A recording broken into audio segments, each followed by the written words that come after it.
Morning everyone, welcome to happy hours. সকাল সকাল আমার মিয়াপুচিটা ঘুরে বেড়াচ্ছে, আর এই যে এখানে একজন বেরিয়ে যাবে, বাইরে যাবে, তার আগেও ঘরে বসে যতটুকু থাকবে ততটুকু কাজ করতে হবে আর কি। সকাল সকাল তাকানো যাবে একবার, কাজ কাজ আর কাজ। আর এটা কি করছো তুমি?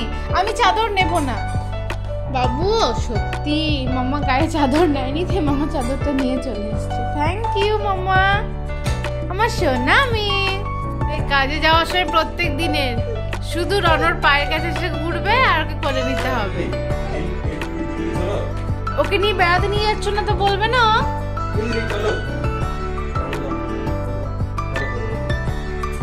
বাবা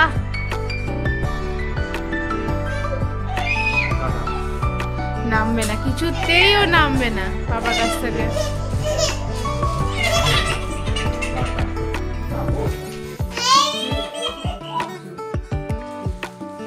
এসো আমার কাছে, এসো আমার কাছে, এসো এসো আমার কাছে, এসো আমার কাছে। রওনা বেরিয়ে যাচ্ছে, কিন্তু তার আগে সকালে একটু এসেন্সিয়াল কয়েক জিনিস দরকার ছিল, দিয়ে গেল, বললো তুমি গেটে এসো আমি নিয়ে নিচ্ছি।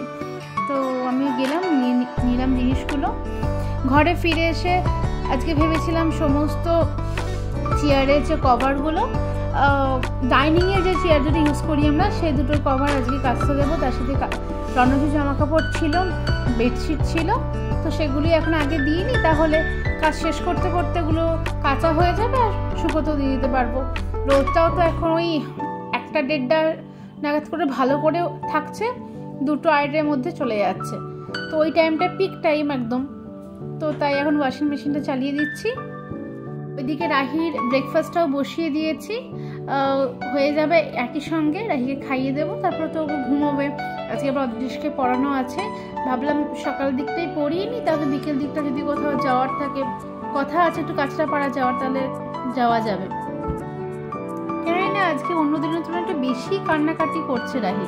এতটাও কান্নাকাটি করে না, মানে অন্য বেরিয়ে যাওয়ার খানিকক্ষণ একটু হু হু করে, তারপরে আবার নর্মাল হয়ে যায়। কিন্তু আজকে ওর একদমই যেন ভালো লাগছে না কোনো কিছু, তাই একটু অবাকই হচ্ছি আমি যে এতটা তো করে না। খুব একটা ভালো করে খেলো না, অল্প একটু খেলো, খেয়ে আর কি চালানো, ঘুম পেয়ে গেল, ঘুম পাড়িয়ে দিলাম। এখন চলে এসেছি চাদরটা পাততে। একটু মনটা খচখচ করছে, মেয়েটা এতটা বেশি কান্নাকাটি করছে, ভালো লাগছে না খুব একটা। বাকি কাজগুলো কমপ্লিট করে নিই, রাহি ঘুমোতে ঘুমোতে, কারণ উঠলে ওকে নিয়েই থাকতে হবে, বুঝতে পারছি আজকে কোনো কাজকর্ম আর করতে দেবে না আমাকে।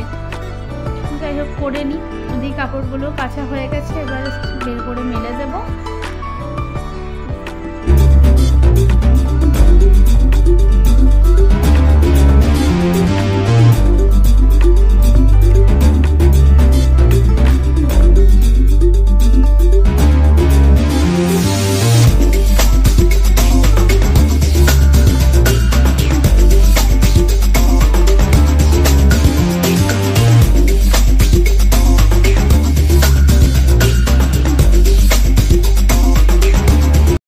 শীতের দিনে নলেন গুড়ের পায়েস তো একটু করতেই হবে, তো বসিয়ে দিয়েছি এদিকে পায়েস। এবার বসিয়ে দেবো, আস্তে আস্তে হবে, আর আমি যাবো অদৃশকে পড়াতে।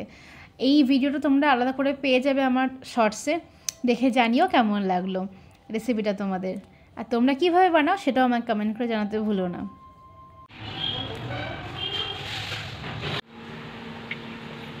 যে রু ভাত খাচ্ছে, আজকে দিদুন খাইয়ে দিচ্ছে।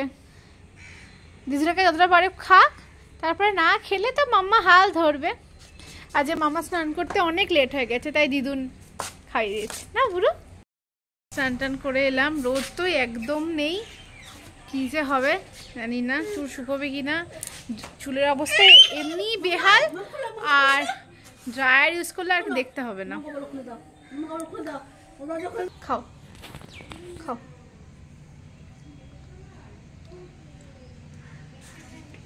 ওটা খেও না, ওটা খেও না, ওটা দিদুনকে দিয়ে দাও, দিদুনকে দিয়ে দাও, দিদুনকে দিয়ে দাও, খাওটা খাও।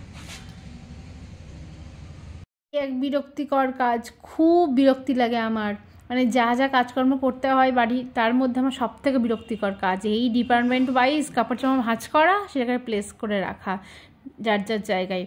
উফ, এতজনের কাপড় জামা আর এত ধরনের জায়গায় রাখতে হয়, ভীষণ বিরক্ত হয়ে যায় আমি। এটা করে নিয়ে একটু রেস্ট নেবো এবার। আমার মোটামুটি সমস্ত কাজ কমপ্লিট, খাওয়া দাওয়া হয়ে গেছে, সব কিছুই ডান। এখন 6টা, রন্ন জাস্ট এলো একবার, বললো রাহি দুধটা এনে দিয়ে যাবে, দিয়ে আবার বেরিয়ে যাবে। তো বললাম একটু খাওয়া দাওয়া করে যাও, নাহলে তো আবার কখন ফিরবে। তো এই যে পায়েস বানিয়েছিলাম, সেই পায়েস আর একটু মুড়ি দিলাম, এটা খুব ফেভারিট একটা খাবার, এটা এখন দিচ্ছি। এটা একটুখানি খেয়ে, কতটা খাবে আমি জানি না। করছো পাপাকে?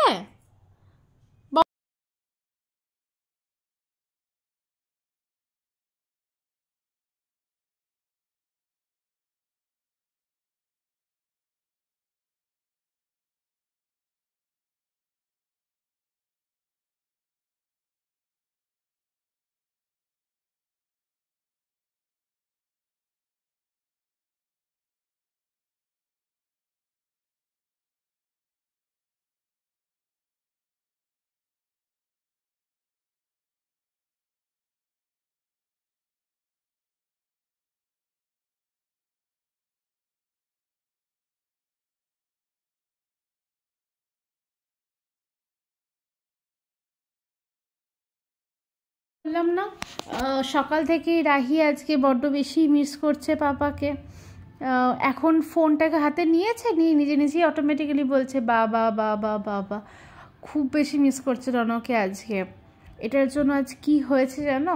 তারপরে রাত্রেবেলায় 9:30-10টার দিকে রন ফিরলো, নিয়ে বসলো, হঠাৎ করে রাহি বমি করতে শুরু করলো।